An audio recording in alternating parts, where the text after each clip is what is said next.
What's good, people? It is Tony the Savant. And before we get started, please like the video, share the video, hit the notification bell so you can be notified when I'm dropping content and going live on the channel.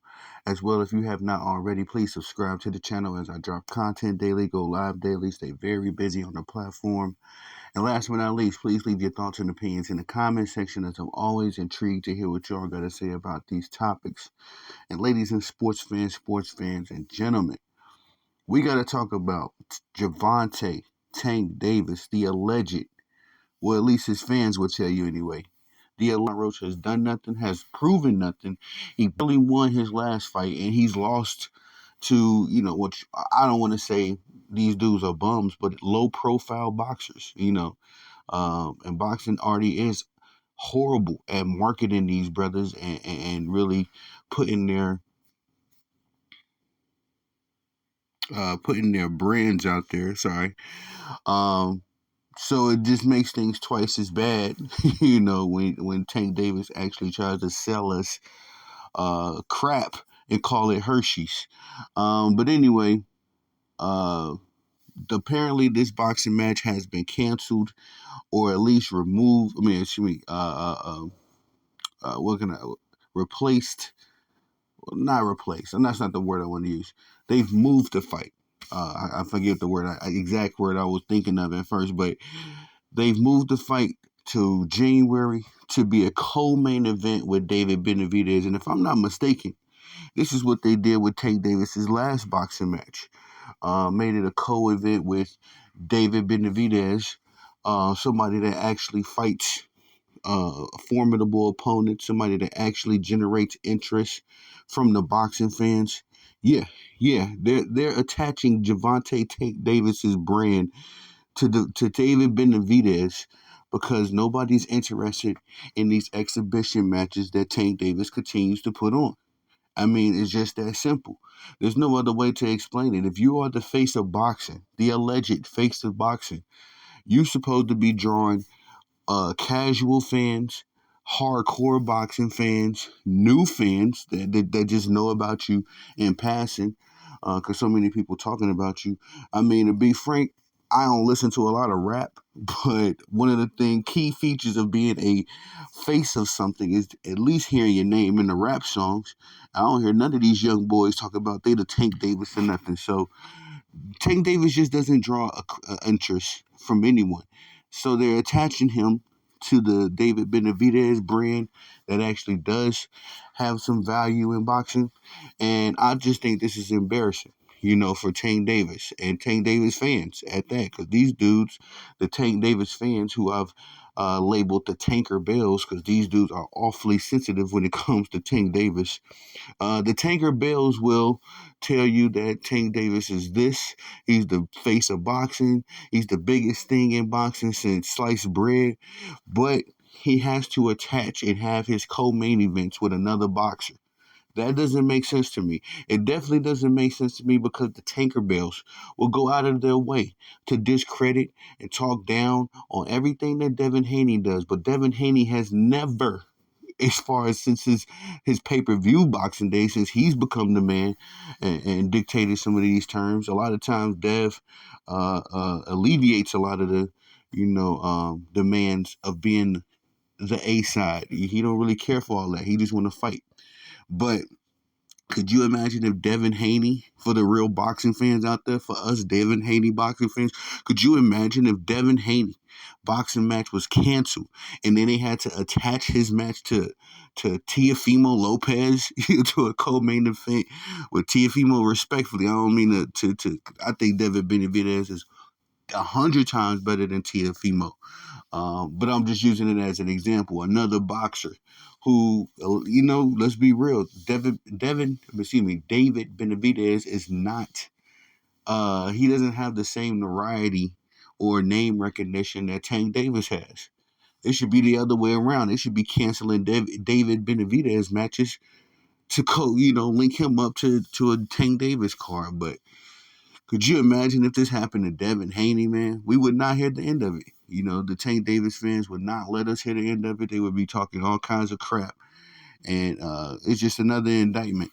versus a Haney hater. You know, the Haney hating committee, which I call them, the HHC. These dudes have been taking L's for years, and you know they're proverbial losers because they continuously take L's. They keep talking down on Dev, and they keep worshiping these losers. You know, I know, and I'm not saying losers as far as record and skill set, but just as far as mentality and moves. I mean, Tank Davis does not move like nobody's face of boxing. He just doesn't. He moves like like, you know. I mean, I just got to, only way I could really paraphrase it and put it in my words and my thoughts is to say that he has exhibition matches. And people will try to tell you, or at least his fans will try to tell you and continuously tell you, then no, Tank is super talented. He don't need to fight nobody. He doesn't need to fight anybody when his whole lifestyle is predicated on fighting people. And then you got these other guys out here that's equally talented potentially. You know, we don't really know if Shakur Stevenson is on the same level, or Devin Haney is on the same level with Tank Davis, because he won't fight him. He just, that's just a simple point. He won't fight him. And Shakur, I have my criticisms with him too, but Dev is the only dude that's out here testing himself. You know, fight in and fight out, and it's like that's all we really got to go off of. You know, we everybody presumes Devin would win because he's fought better competition and he's beat him. You know, and so it's just funny to me. It's just funny to me. So yeah, man, this Tank Davis fight will be moved to January, and as far as I know, it will be moved to the David Benavidez versus David Morrell card, a fight that I'm looking forward to. You know, this is probably the one fight I was the most excited about this year outside of who fought somebody. Regis and Catterall was decent.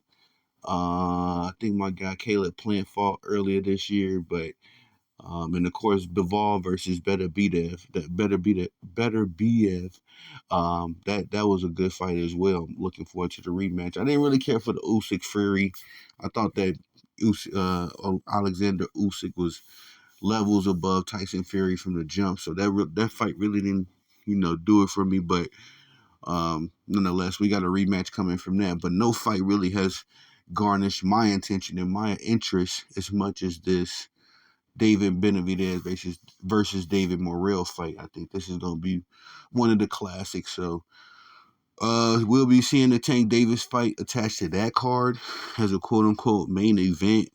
And we'll see, you know, what kind of interest is garnished from that. But it's crazy that this is the second time, as far as I can recall, as far as I've been watching Tank Davis, that the face of boxing has had to have his name, his brand attached to somebody else to garnish interest in his fight. Because that's what the reason why they said. You're gonna hear a lot of sideshow reasons, a lot of distractions.